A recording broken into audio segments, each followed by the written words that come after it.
આજે આપણે બનાવીશું બેસન ચીલા. ઇન્સ્ટન્ટ એન્ડ ઇઝી અને ટેસ્ટી પણ એવા લાગે છે. એના માટે આપણે બેસન 1 વાટકી લઈશું. એમાં સોજી 1 ચમચી જેટલી નાખી દઈશું. પછી અજમો નાખશું, હળદી પાવડર, લાલ મરચું પાવડર, ધાણા જીરું અને પાણી નાખીને મિક્સ કરી લઈશું. એકદમ સરખું મિક્સ કરવાનું, ગંઠા ના રહી જાય. મિક્સ થઈ જાય પછી તવા પર સ્પ્રેડ કરી લેવાનું, ઢોસાની જેમ પતલું એકદમ. ધીરેથી કરવાનું, સરખી રીતે એકદમ ઢોસાની જેવું જ પતલું એટલે સારા લાગે.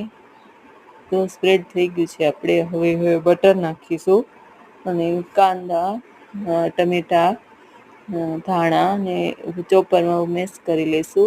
પછી મીઠું, લાલ મરચું પાવડર ને ધાણા જીરું બધું નાખીને સોસ નાખીશું, ટોમેટો કેચઅપ. પછી મિક્સ કરી લઈશું. મિક્સ કરીને ચીલા ઉપર સ્પ્રેડ કરી નાખશું. પછી ચીઝ છીણી નાખશું. તો રેડી છે આપણા besan chila. Tasty and easy, instant, જલ્દી બની પણ જાય અને ટેસ્ટી પણ બહુ સરસ લાગે છે.